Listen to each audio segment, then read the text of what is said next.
You are listening to Intercept Your Lunch with your host, Marty Joins.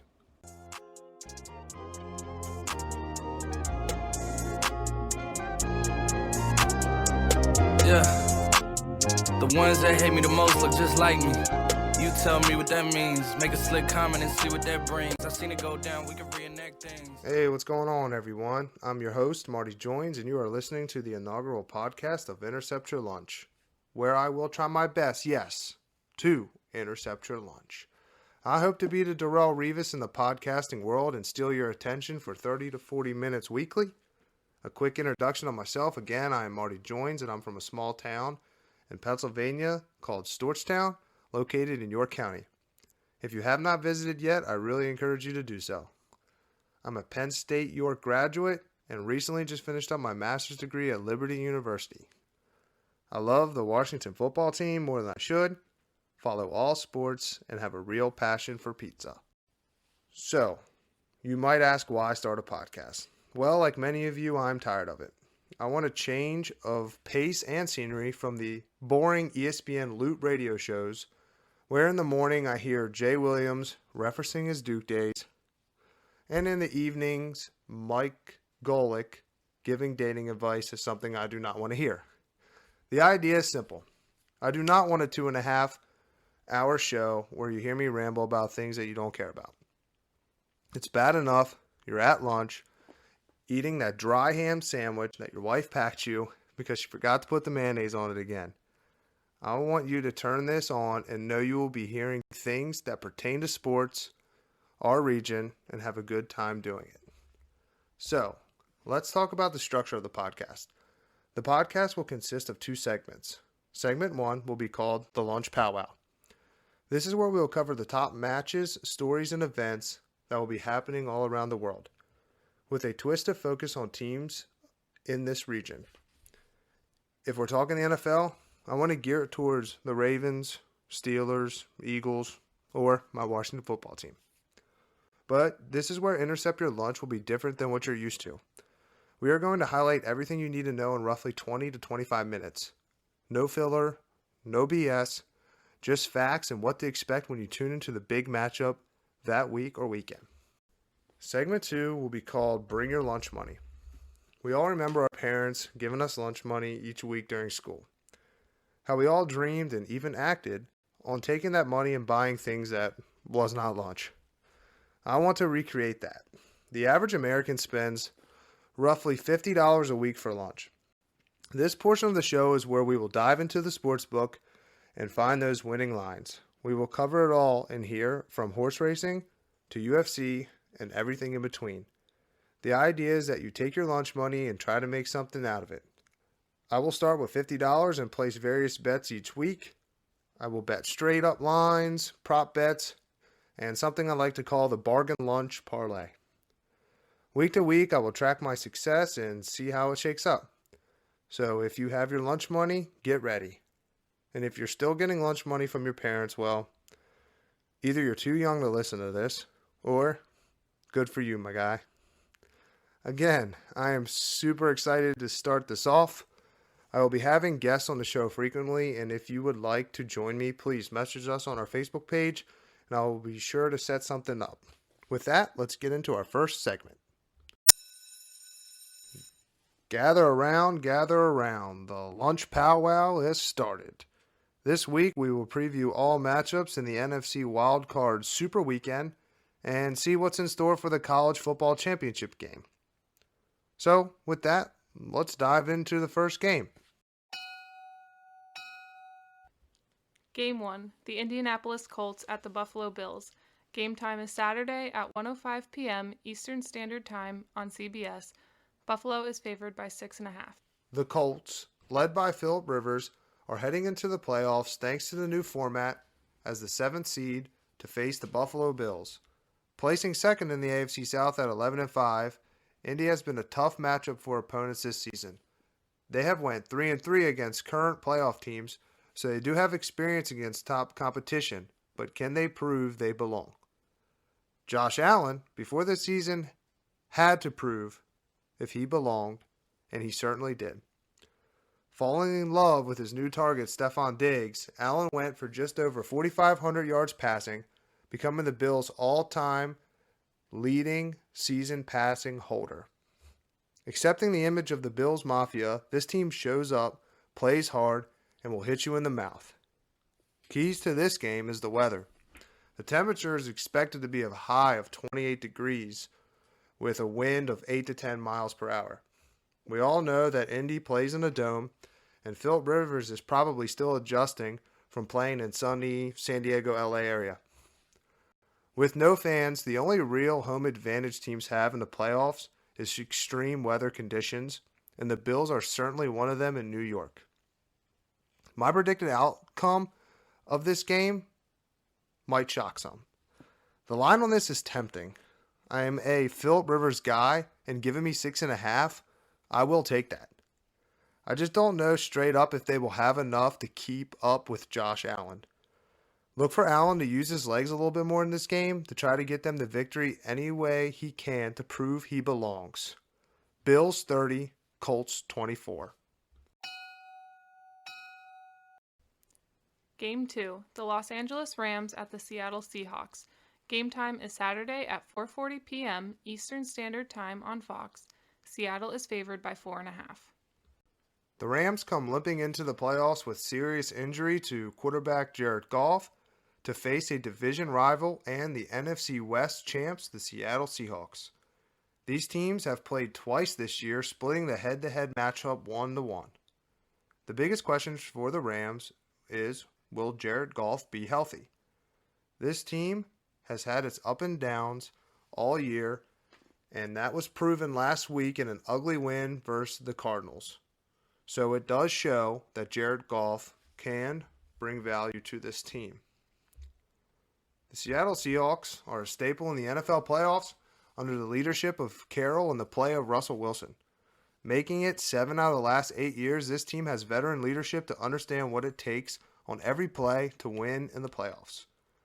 They don't have the Legion of Boom anymore, and it shows. Their defense gives up almost 29 points a game, putting a lot of pressure on Russell Wilson to cook. The keys to this game is coaching. Coach versus coach. Sean McVay is regarded as a bright, young offensive coach, and he will test his luck against Pete Carroll and his experience. However, head-to-head, McVay is 5-2 against Seattle, and I think it grows to 6-2. The Rams are my sleeper team to make it to the NFC Championship game, and it starts here. If Goff can get right, that defense will keep them in games, and they will be a team that nobody will want to face. Rams 33, Seahawks 21. Game 3, the Tampa Bay Buccaneers at the Washington Football Team. Game time is Saturday, 8:15 p.m. Eastern Standard Time on NBC. Tampa Bay is favored by 8.5 points. Washington won its first division title since 2015, and they look to keep the magical comeback season of Alex Smith alive versus the GOAT, Tom Brady. Led by Ron Rivera and his staff, this year has been challenging to say the least. Rivera has battled cancer, the reemergence of Alex Smith and 17 leg surgeries. Also, Dwayne Haskins' strip club woes have all storylined this 7-9 playoff ticket. Looking at Tampa Bay, they, like the Browns, have ended a streak of absence from the playoffs, making it for the first time since 2007. Securing the 5th seed, TB12 and company have been hot, winning their last 4 and scoring an average of 37 points a game in that stretch. We all know what Tom Brady can do in the playoffs, but at 43 years old, does he have what it takes to go for another run? In this big matchup, I look at it and see Tom Brady versus the football team's front four. Tom Brady ran a 5.28 in the 40-yard dash at his combine nearly 21 years ago. You know what else happened 21 years ago? Chase Young was celebrating his first birthday. The speed of this front four that includes Chase Young, Montez Sweat, Jonathan Allen, and Daron Payne will have to cause havoc against the aging wonder of Tom Brady. It will be no easy task getting to Tom Brady as he gets the ball out faster than the league average of 2.72 seconds, but it must happen if this team wants to win. Chase Young, you were calling for Tom Brady after Saturday night's win, and you got him. Key to the game, no fans. As it currently sits, there will be no fans at FedEx Stadium for this playoff game. This can let Tom Brady operate in a smooth environment like he has never seen before in the playoffs. If he can do it in the Dome at Indianapolis or at Arrowhead Stadium, imagine what this guy can do with a silent atmosphere before each snap. He's one of the best to ever do it, and giving him an advantage due to COVID will only help their chances to win. However, my predicted outcome. Here at Intercept Your Lunch, we will never go against the Washington football team. Side note, though, if Tom Brady can beat us, that's another sleeper team in the playoffs that I like to make a run. But Washington will not let that happen, and they will get the win, 23-29. Game 4, the Baltimore Ravens at the Tennessee Titans. Game time is Sunday at 1:05 p.m. Eastern Standard Time on ESPN.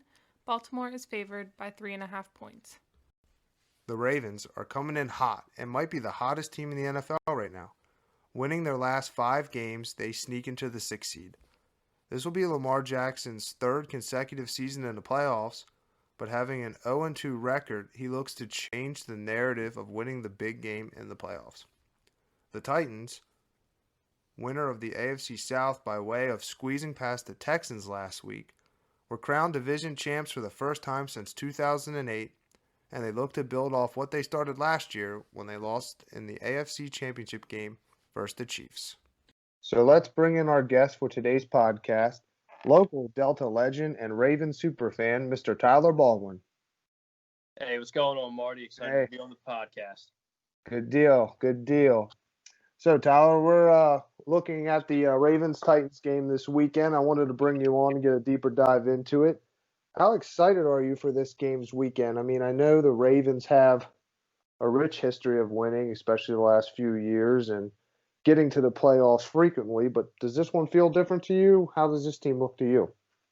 Yeah, it does feel different to me, Marty. I think last year we went on a run there, ended the season 14-2. Best record in franchise history. I don't look so much into the run that led us into the playoffs. I like the fact that the Ravens are taking it game by game, and I think that shows first off through Lamar. Last year, not only him, but the whole team had this kind of swagger about them where they thought they were clear-cut to make the run to the Super Bowl. This year, I do believe that they are playing with a chip, and I think the whole team is gathering around Lamar, who has lost playoff games in his first 2 seasons. So I think this team's got a chip on their shoulder and they got something to prove. And I think they're going to start with the Titans this week in Tennessee. Good deal. Good deal. You know, diving into this game, I wanted to highlight what I thought was the biggest matchup within it on Sunday, which is the Titans' rushing attack versus Baltimore's run defense. We've seen in the past that if the Titans can lean heavy on Derrick Henry, a man who ran for 2,000 yards this season, they can win football games just about playing anyone in the league. I mean, look at their AFC Championship run last year. But this year, the Titans have the 2nd-ranked rushing attack in the league, only behind your Ravens, averaging 168 yards per game. But to counter that, the Ravens boast the 8th-ranked defense against the run, only giving up 108 yards. So the Ravens are no joke when it comes to stopping the run. But, Tyler, do you think the Ravens can keep Derrick Henry and company under their average total of 168 yards per game? I do, and it's definitely been hard to forget last year when what Derrick Henry did to us in the playoffs and that stiff arm on Earl Thomas. That was definitely one that still is in the back of my mind. And he's not on the team, so maybe that boosts us some luck this year. But with Derrick Henry going ahead and the team and company breaking 168 yards rushing, I'm going to say no, they will not this week. If you look back into week 11, Derrick Henry had 28 carries for 133 yards. 29 of them came in overtime on a winning touchdown run. So if you look at that, he had 104 yards, which I do think he will have 100 yards rushing in this game. But if you look back to week 11 as well, we were without Calais Campbell and our defensive end, Brandon Williams. So while I do see Derrick Henry breaking 100 yards rushing this week, I do not see the Titans matching their league average of 168. Cool. Yeah, I mean, taking back that Week 11 loss that you referenced, besides that overtime rushing touchdown, the Ravens did hold King Henry to just 44 yards on 18 carries prior to the start of the fourth quarter, and you guys were winning 21-13. So there's definitely a track record there that you guys can follow.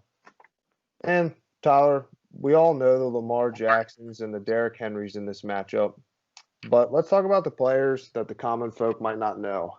I want to focus on the Ravens with you, being a huge fan. I know you know all 53 players. Who do you think could be an unsung hero for this weekend's game and help you lead the team to victory? So it's not very much you hear somebody talk about other players other than Lamar Jackson, J.K. Dobbins, Hollywood Brown. But one unsung hero who I think could be a big player in this week's matchup against the Titans is right tackle DJ Fluker. If you don't know who DJ Fluker is, he was released by the Seattle Seahawks in the beginning of the season, and the Ravens signed him. Injuries got him a starting spot, and he has not played that bad and currently has an overall rating of 63.7 among offensive linemen.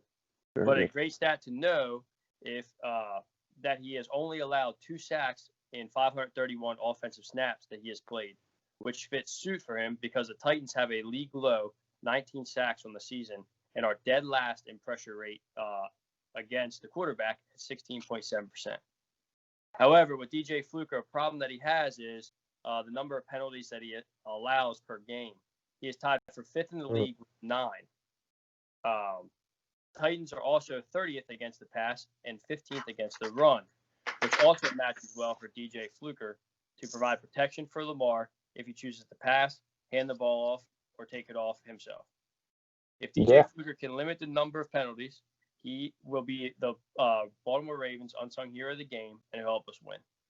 He's also facing Jeffrey Simmons, who has had 3 sacks on the year so far.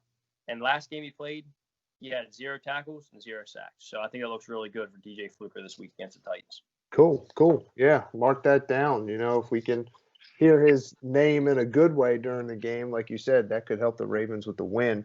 And I'll piggyback. I did some of the research myself, and somebody I looked at was Matthew Judon. Last year he had 9.5 sacks, looking for the payday, but he got the franchise tag. And with only 2 sacks in the first 7 games that he played this year, he started slow, but he's came on a little bit with 4 sacks in the last 6 games, including a safety against the Jaguars.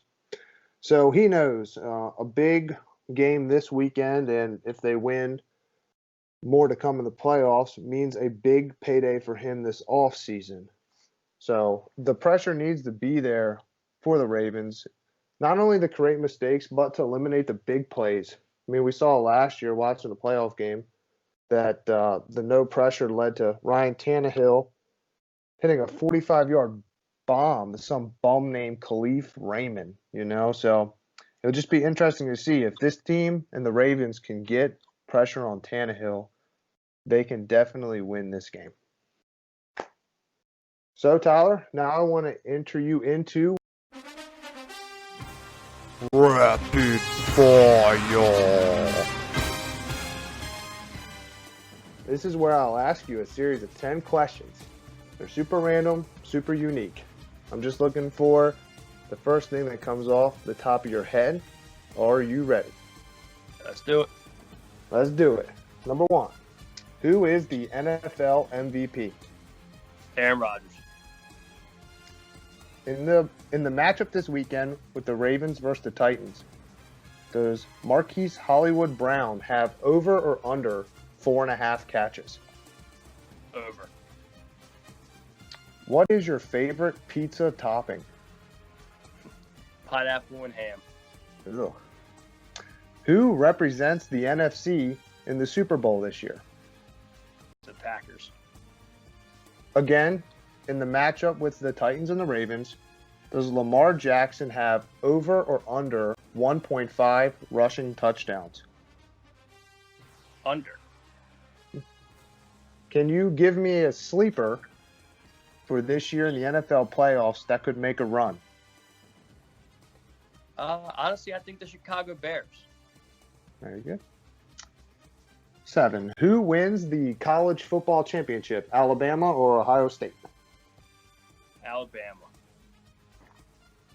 What is your favorite lunchtime restaurant / spot? Ooh, that's a tough one. Ma Pa Pizza. There you go. Who wins the Super Bowl this year? Green Bay Packers. And lastly, number 10, what is the score to the Ravens and Titans game this Sunday? Ooh, I'm going to say 20 Titans, 34 Ravens. Ooh, lopsided a little bit. Good deal. Well, hey, it looked like you survived rapid fire. Let's hope Lamar can do the same this weekend and get your team a win on Sunday. I appreciate your time here at Intercept Your Lunch, buddy, and hope to have you back soon. All right, man. Hopefully see you next week talking about the Ravens again. Sounds like a plan, man. Appreciate it. All right, man. Thank you. Yeah. I'll see you next week. After this short commercial break, we will continue with our segment of the Lunch Powwow and get into more NFL playoff matchups and the college football championship. Stay tuned. We know that lunchtime can be a bright spot of your 9 to 5 drag. Would you like to make that bright spot, say, sweeter? Come visit Small Town Sweets in Stewartstown, PA to accomplish just that. A variety of treats awaits you. Please find us on Facebook at Small Town Sweets by Desiree Joins. Small Town Sweets, the official sponsor of Intercept Your Lunch podcast.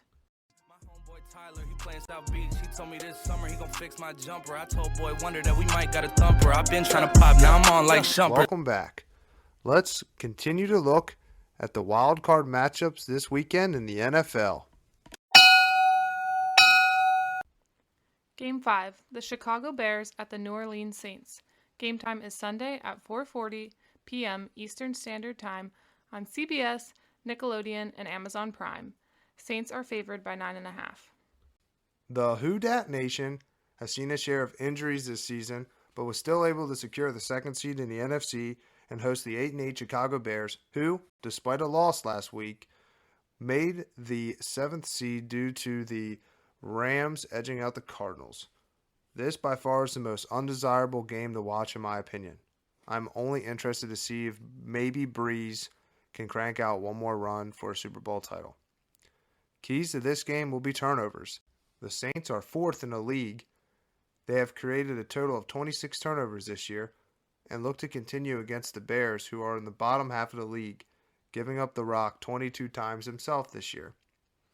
They will get a chance to see if they can make Mitch Trubisky create mistakes, and if they do, this will get away from the Bears quick.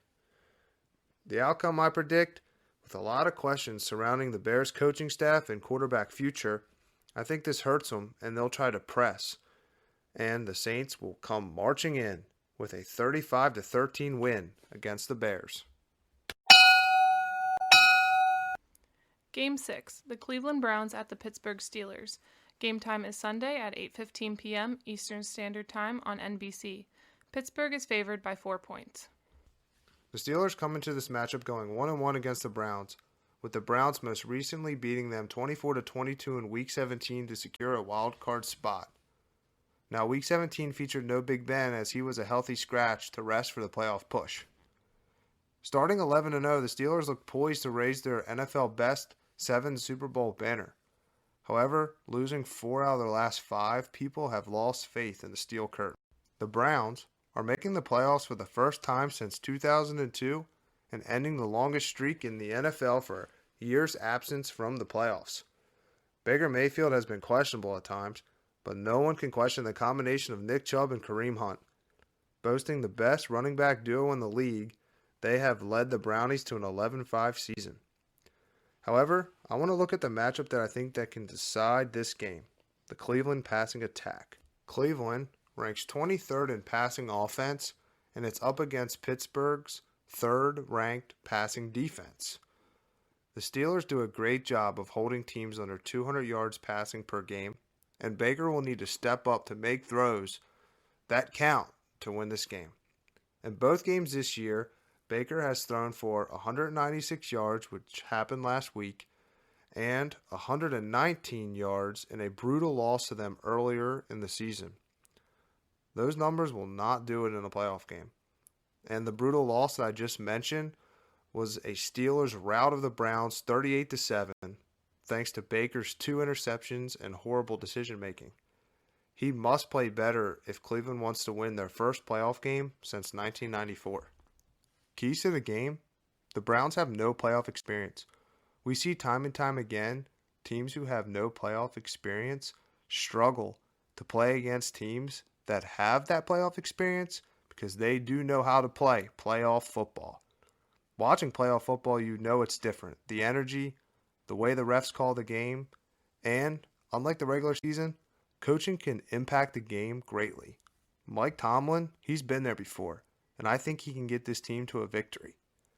So, my predicted outcome: I believe the Steelers will win at home with a rested Big Ben, a hurting but still good defense, and the lack of experience and trust in Baker from Cleveland, from myself and fans around who wonder what is to come.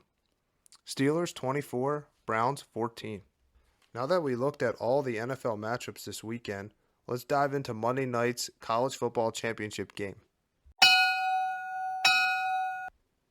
Game 7, the Ohio State Buckeyes versus the Crimson Tide of Alabama. Game time is Monday, 8 p.m. Eastern Standard Time on ESPN. Alabama is favored by 8.5 points. The undefeated Crimson Tide at 12-0 will travel to Hard Rock Stadium in Florida to take on the Buckeyes of Ohio State. OSU has only played 7 games due to COVID, but winning all 7, including beating the number 2 ranked Clemson Tigers last week in the semifinals. The storyline surrounding the Buckeyes and lack of playing time should not shadow how much talent this team has this year. Led by Justin Fields and Mr. Trey Sermon, coming off a 31-carry, 193-yard touchdown stat line, they have the firepower necessary to be in this game. But if you want to talk firepower, look no further than Alabama and the Crimson Tide. This offense, led by Mac Jones, has taken off to even greater heights than when led by Tua last year, and they look to bring home the CFP Championship for the 3rd time in school history and the 1st time since 2017. The key to this matchup is going to be one highlighted this week by the media: Devontae Smith versus Ohio State's defense. Devontae Smith has simply been on a tear this year with 105 receptions for just over 1,600 yards and 20 touchdowns. He has put himself in the Heisman talk and a potential top 10 pick in this year's upcoming draft class. Ohio State does have some experience in the back end that Notre Dame was lacking. Notre Dame was starting a true freshman, whereas Ohio State will start 2 juniors at cornerback. But will it matter? I mean, Devontae Smith against Florida went for 15 catches, 184 yards, 2 touchdowns. Against Auburn, 7 catches, 171 yards, 2 touchdowns. Against Georgia, 11 catches, 167 yards, and 2 touchdowns. You see the pattern? This man's going to come to play Monday. And if Ohio State does not triple team him, it could get ugly. Keys to the game will be Justin Fields' health. Taking that big shot against Clemson, it will be crucial for him to get healthy and prepare for another hard-hitting defense led by linebacker Dylan Moses. After taking that big shot, Ohio State only scored 14 points in the second half. And with Alabama averaging 47 points a game this year, it will have to be more to keep pace with Mac Jones and the high-flying Crimson Tide. Predicted outcome here on Intercept Your Lunch: we think Alabama looks to be on a mission after missing the college football playoffs last year, but Ohio State will look to continue their shock and prove they belong with only playing 6 regular season games. Ohio State did shock the world in the 2013-14 season, beating the 1 seed then Bama in the semis and ultimately winning the first ever college playoff national championship. However, the outcome will not repeat. This Bama offense is as good as any, if not the best, in college football history, and it will show Monday, and Nick Saban We'll definitely have those boys ready. Bama wins 45-34. With that, we have one more commercial break by our sponsor, and then we'll be right back with Bring Your Lunch Money. So get ready. Are you itching to satisfy that sweet tooth during your lunch break? Come visit Small Town Sweets to fix that itch. We have cupcakes, cookies, and more to get you through your afternoon. So come on down to 7A Mill Street in Stewartstown, PA, and get your fill today. Remember when I was young, so were you. Time stood still. Hey, welcome back. We are now at the point of the show to get your notepads ready and your bank deposit slips out. Now, to recap what this segment's all about, we are taking that $50 a week an average American spends on lunch and trying to turn it into a profit so that you can afford steak and lobster for lunch, maybe. This week, I will be playing 3 straight line bets, a prop bet, and our bargain lunch parlay special. So, let's get into it. It's time! Bet number 1, Packers to reach the Super Bowl, plus 165. The AFC representatives in the Super Bowl look to be the Chiefs, and as I was tempted by that line, there's not much in return, so I turned my eyes towards the NFC. The Green Bay Packers. Aaron Rodgers with 48 touchdowns this season and the new format of them having the first round bye in the NFC, I think that the Packers will have the easiest path to the Super Bowl.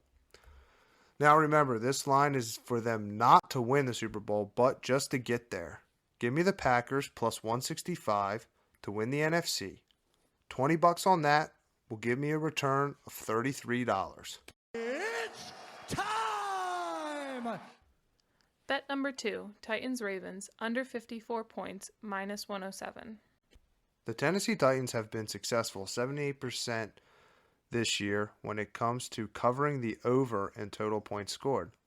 For the Ravens-Titans game, the line currently sits at over under 54 points. And the Ravens can score some points too, we know that. However, I am going against a trend here. When these teams met in the playoffs last year, they combined for 40 points. We all know playoff football is a different style than the regular season high-scoring affairs. Both teams will look to control the clock and keep the scoring low. Let's take $17 at minus 107 to win $15.98. It's time! Bet number 3, Bismack Biyombo to not record a double-double, minus 400. Bismack Biyombo of the Charlotte Hornets is not one that many know. However, he's been the big man on a slow-starting team led by LaMelo Ball. This Friday, they will be hosting the Dirty South Atlanta Hawks, and I have an interesting play for the listeners of Intercept Your Lunch. Take Bismack Biyombo to not record a double-double. It will play somewhere around minus 400, so the payback will not be great, but Bismack has not completed the double-double feat in the last 6 games. As well, the Hawks are 11th in the league in opponent rebounding, only giving up about 38 rebounds a game, so there's not very many to go around. I would wager $7 on this to win $1.68. Again, you won't get rich off this, but this is the bet that can get you that candy bar you wanted at the gas station for lunch. It's time! Prop bet, total goals by Burnley Football Club to be odd, plus 120. Here at Intercept Your Lunch, we do a deep dive into the rabbit holes of all sports. And do I say we have a doozy for you this week. On Saturday morning in the Premier Soccer League, West Ham will play Burnley. Now, I could not name a player on either team, but there was something that really stood out to me. In the last 2 games Burnley played West Ham, their goals scored was an odd number, being 1 and 3. I think that trend will continue for the Burnley Football Club. Give me $4 on that outcome to win $8.80. It's time! Bargain lunch parlay, Alabama to score first, Indianapolis Colts to score first, plus 824. The lunch bargain parlay is finally here. For those who are new to the gambling world, a parlay is where you combine multiple bets into one, giving you a better line. However, for you to win, all plays must win. So going 2 for 3 does you no good. So, with this being a bargain, I want to do a cheap parlay that could hit and get enough to add some dessert to your lunch. For this week, I have 2 plays and with the same common theme, teams to score first.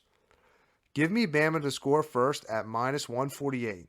They always start hot, and with Ohio State giving Clemson a touchdown on their first drive, I'm hoping that they repeat that. Also, give me the Colts to score first at the Bills plus 450. The Bills have crushed the last 2 opponents, but looking back into it, they did give up opening drive field goals to both teams. I'm hoping Phil Rivers can at least get 3 to start the game. Give me this at plus 824. I'll bet $2 on that to win $18.48. So, to recap this week, Packers to reach the Super Bowl, plus 165. Titans Ravens under 54 points. Bismack Biyombo to not record a double-double this Friday. Total goals by Burnley Football Club to be an odd number on Saturday morning. And the bargain lunch parlay, Alabama to score first, the Indianapolis Colts to score first, plus 824. So, if you were to copy me and play these plays this week, you would profit $61.44 if all plays were to hit, leading you to that great steak and lobster lunch that you've been looking forward to. And that's a wrap on the inaugural podcast of Intercept Your Lunch. I want to give a special thanks to our guest, Tyler Baldwin, for joining the show today to give us an insight on the Ravens playoff game. I appreciate everybody who listened today on the podcast. Please like, share, comment on our Facebook page, and be sure to tune in every week starting on Wednesdays to preview the best matchups and turn that lunch frown upside down. Until next week, I'll let our boys crisscross take us out. See ya. Cause inside out is wicked and wicked and wicked and whack. I come stomping with something pumping to keep you jumping. R&B, rapping